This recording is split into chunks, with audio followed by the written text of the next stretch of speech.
There's a world full of strangers, quote unquote, that's waiting to support you. So many of us, we get discouraged. We count ourselves out because we're not getting the support that we need, that we want. People around us, our loved ones, our close friends aren't supporting us. And I just want to tell you, like, I know I've said this before. I know you want it, but you don't need it. When you're going through your moments of like, nobody's going to, like, how can I use my life? What's my purpose? Like, you are the purpose. Stop searching for it. You are the purpose. There's people waiting to believe in you. There's people waiting to support you. There's people that need you, your story, your gift, your talent, whatever it may be, your idea. There's a ton of people that you don't know that need you. And I know it's hard. I know it's hard. I know it's hard. But don't let it being hard paralyze your life. Because it's a lot harder staying in a place when you know you're not supposed to be there no more. That's what helps me move forward from a lot of things in my life. Yes, it's hard to move on. It's hard to progress. It's hard, but it's a lot harder to stay there. It's a lot harder to let outside things kill what's inside of your heart. You understand? It's a lot harder to live with that. And so I just wanted to come on here and give you guys a real raw moment. I'm actually in my bed, about to lay it down for the night for a few hours, if I can. But I want to share that with you guys, man. And hopefully that inspires somebody out there to keep going and to not give up. And I don't know the plan that God has for you. I don't know what he has for you, to be honest. I didn't know what he had for me. I didn't know this was the plan. Even though people spoke into my life and told me these things, I didn't know it was the plan.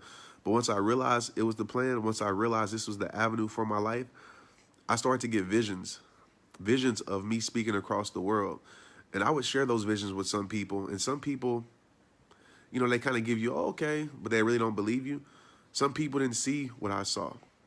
But at the same time, I didn't expect them to. Because if God wanted them to see my vision, he would have gave my vision to them.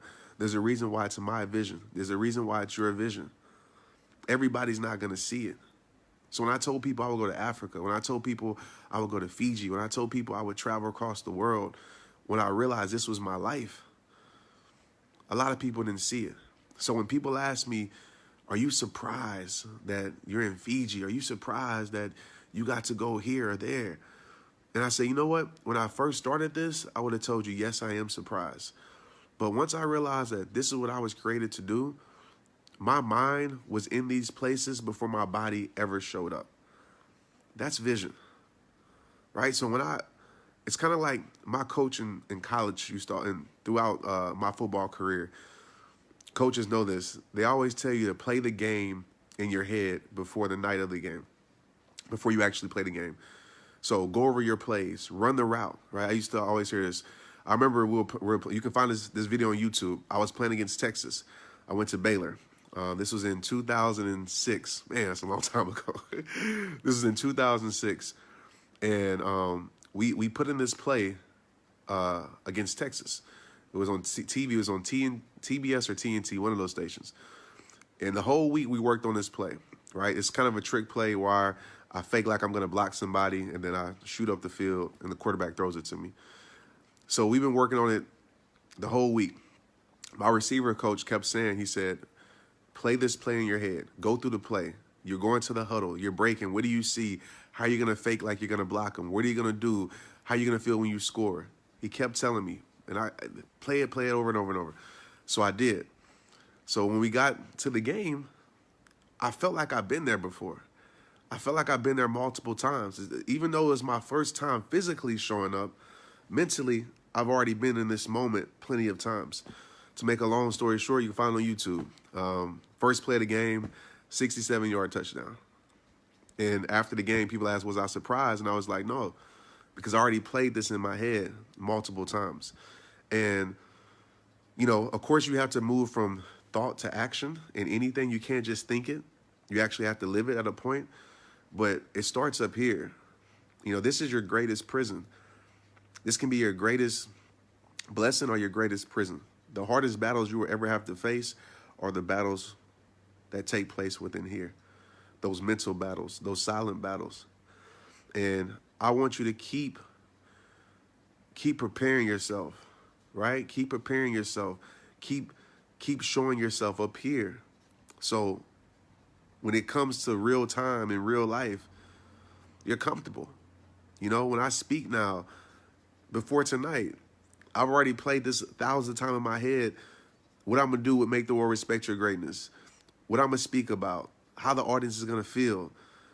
Everything. And so when I get there, I'm more comfortable once I get there, if that makes any sense. More confident. So yeah, I don't know where I was going with all that, but but I wanted to share that with you guys. And that's just kind of a tool that I use and I want you guys to use. And it's all about turning those visions into realities, because visions are pointless if they stay visions. Okay? So it's all about working to turn those visions into reality. And it's not about focusing on the how so much. Forget the how. I hate when people, I don't want to say hate, that's a strong word. I dislike when people ask me how. Forget the how. Just focus on the why, focus on the reason. I want you to find one reason why you got to answer that call that God's been calling in your life. One reason why you got to take that idea to the next level. One reason why you got to better your life physically. One reason. Because when that reason is strong enough, I promise you the journey will always reveal the how. Will always reveal the how. Okay?